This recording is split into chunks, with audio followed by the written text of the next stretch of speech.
If you leave anything outside long enough, it begins to lose its color. I've got a way for you to replicate that effect, fading, coming up right now on JC's Riptrack.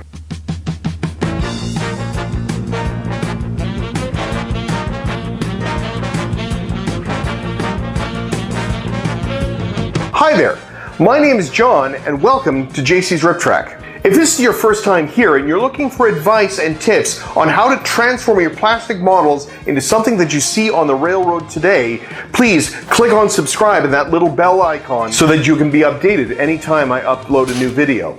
So here's a question. What techniques do you use to fade the paint on your models? I'd like to hear in the comments section down below. If you haven't already done so, check out the first video in this series, which gives an overview of the process for weathering a factory painted model. This video covers the third step of 8, and if you stick around to the end, you can connect with other videos in this playlist. So now you've done your research and you've prepped your model, and now it's time to break out the paints and get down to weathering. Up first is fading. Fading is what happens to the color of objects when exposed to the sun's rays or blown dust. The sun's rays cause the pigments in the paint to break down over time. It's called photodegradation. Of course, this depends on the color of the paint itself and its chemical makeup. The blown dust just adds insult to injury. There are several different ways that one can go about the process of fading. What I'm going to do today is a step-by-step process that military modelers use in fading their models. And it yields some very effective results. Not only that, you don't need an airbrush. This is called the dot fade technique. It uses the special properties of oil paints to get some very effective looking results. So, materials. What do you need? What you will need is various colors of oil paint, one small point brush, a flat brush, odorless mineral spirits as a thinner, and a palette to put the paint on. So here goes. In preparing for this, you'll want to start with a satin clear coat. Whether you get this done by a spray can or an airbrush is up to you. But the satin finish is important because of how you want the oil paints to behave. You can see this in my previous video. 1 or 2 coats should be sufficient.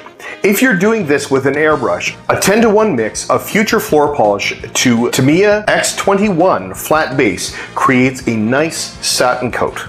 Step 2 is picking the oil colors. When it comes to the oil colors, you want to make sure that you use a small amount of each color of paint on the palette. A small dab of each color is more than sufficient, as it is all that you need. For color choices, it depends upon the card that you're working on. The core colors that you need, regardless of what you are working on, are titanium white, burnt umber, and raw sienna. The latter two could also be rust-colored oil paints from the Abteilung 502 paint line, which is what I use.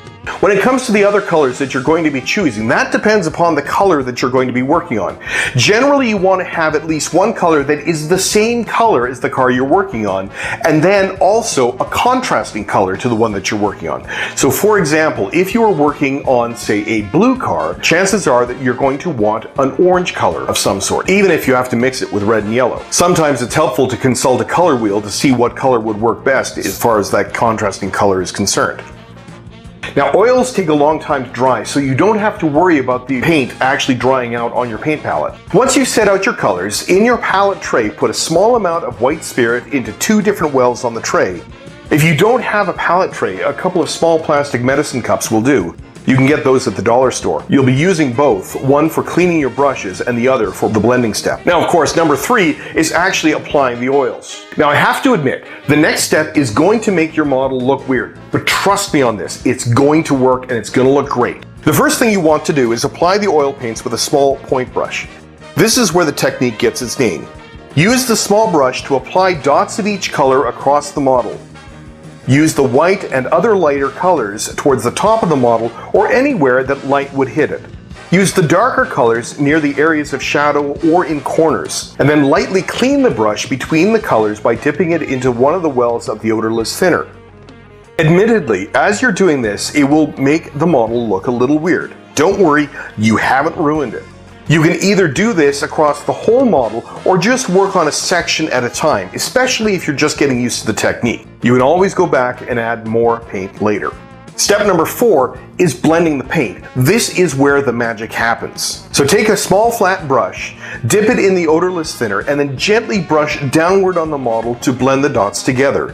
What you're looking to do is to apply enough thinner to make the dots just disappear. Work your way across the model. You may need to clean the blending brush every few strokes, and then use the well of the thinner that you use for cleaning, wipe off the brush, and then wet it in the clean thinner. You can always go back to add more dots and then blend them in further to your liking. Step 5. Let the model dry. It may be silly to say this, but the reality is oils take a long time to dry. Give it at least a half hour just to let the thinner itself evaporate off the surface of the model to see how it's looking. If you see any tide marks or a dot that didn't quite get blended away, take a completely dry brush, not one you've already used, and gently blend those out. This isn't always necessary, but sometimes you'll find that you will need to. Once you've done this, let the model dry for about 24 hours before moving on to the next step. Once it is fully dry, it is a good idea to give the model a gloss clear coat. I've talked about this in my previous video, but I'd suggest acrylic-based gloss coats like Future for this step, as they are the least likely to interfere with the oils. This is especially important since pin washes are also often done with oil paints, and you want to protect the fading work from the pin washes that I will be detailing in the next video. This should give your model a realistic faded look that is less uniform than other techniques. While it may take longer than an airbrush, the results can be very effective. The dot fading technique is something that military modelers have used for years to get that nice, worn look on their models. And as you can see, it is quite effective on model trains as well, regardless of what the scale is. Not only that, this technique can be used on its own or can be combined with other techniques, such as an airbrush, to get some very striking results. Check out the other videos in this series if you want tips and advice on how to get the most out of your weathering projects. And don't forget to hit subscribe and that little bell icon so you can be updated anytime I upload a new video. Thanks for watching. Good luck, and may you keep on track.